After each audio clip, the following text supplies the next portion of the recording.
Hello जी, मैं उर्मी अपने YouTube channel में आपका स्वागत करती हूँ। आप सब कैसे हो? उम्मीद करती हूँ आप सभी अच्छे होंगे। तो मैं भी बढ़िया हूँ। तो आज मॉर्निंग रूटीन हो गई है ख़त्म। अब शुरू होती हूँ अपनी आफ्टरनून रूटीन पे। तो सारे काम हो गए हैं। अब चलती हूँ अपनी धन्नो और बन्नों को घास लेके आती हूँ। तो चलती हूँ खेत की तरफ, आप भी चलो मेरे साथ साथ। मैं खेत में आ गई हूँ, अब काट लेती हूँ घास। तो इतना इतना घास है, ये काटना पड़ेगा। और यहाँ से कुछ इस तरह का नज़ारा दिखता है। तो ये रहे हमारे खेत और इस तरह का नज़ारा दिखता है यहाँ से। तो अब घास हो गया है, अब चलती हूँ घर की तरफ।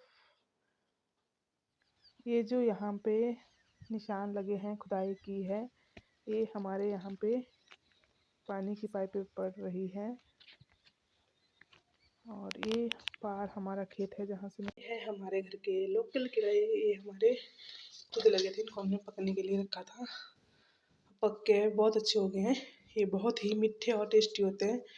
अब 3 ही बचे हैं, तो 2 हम खा लेंगे बांट के। एक बच गया, उसको बेटी के लिए रख देंगे। बाकी हमने पहले ही खा लिए हैं। अब हो गए ख़त्म।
हमारे खेत में यहाँ जैन के पानी की पाइपें पड़ रही है।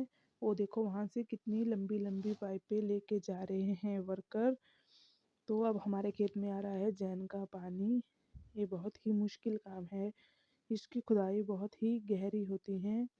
ये लोग बहुत मेहनत का काम करते हैं। देखो कैसे ले जा रहे हैं पाइप, बहुत ही लंबी लंबी पाइपें लेके जाते हैं। फिर इन्होंने दबाना है, खुदाई इन्होंने कर ली है। यहाँ पे मैंने शुरू कर दी है सोयाबीन की छंटाई। इन्हें बड़े बड़े अलग कर रही हूँ और छोटे छोटे अलग कर रही हूँ। जो कि बारीक बारीक होंगे उनको मैं पशुओं के लिए दाना कर दूँगी। और जो अच्छे अच्छे सोयाबीन निकलेंगे उनको मैं सब्ज़ी में डालने के लिए तैयार कर रही हूँ। और जैसे कुछ भी बनाना हो तो इनकी छंटाई कर रही हूँ। ये काम बहुत ही मुश्किल है क्योंकि घर के सोयाबीन तालने बहुत मुश्किल होते हैं। अब मैं दोबारा से आ गई हूँ खेत में। यहाँ पे हमने शुरू कर दी है आलू की बिजाई। तो आलू हम काट के घर से ले आए हैं। तो अब बीज लेते हैं आलू। तो यहाँ पे हमने आधा खेत आलू का बीज दिया है।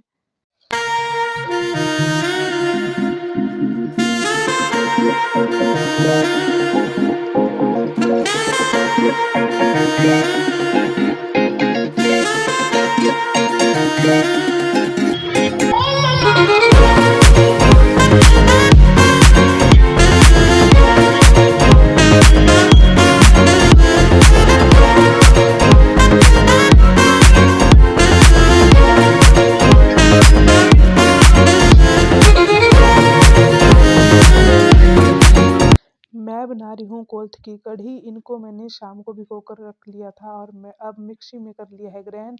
और प्याज भी काट के रख दिया है। अब मैंने कढ़ी के लिए तड़का डाल दिया है। इसको सिंपल तड़का लगाते हैं जैसे कि और दाल के लिए लगाते हैं, पर इसमें टमाटर ऐड नहीं होते हैं। जैसे बेसन की कढ़ी को तड़का लगता है वैसे ही इसको भी तड़का लगाया जाता है। और अब डाल देते हैं इसमें लस्सी और साथ में कोल्थ भी डाल दिए हैं। और कोल्थ डालने के बाद इसको बॉयल करना है। जितनी हमें कढ़ी चाहिए उतनी क्वांटिटी बना के इसको बॉयल करेंगे और कढ़ी हो जाएगी तैयार। अब कढ़ी बन के हो गई तैयार। अब डाल देते हैं इसमें हरा धनिया और इसमें मैंने कोल्थ के भल्ला भी बनाया था, उसको टुकड़े टुकड़े तोड़ के कढ़ी में ऐड कर दिए हैं। ये कढ़ी बहुत ही टेस्टी होती है।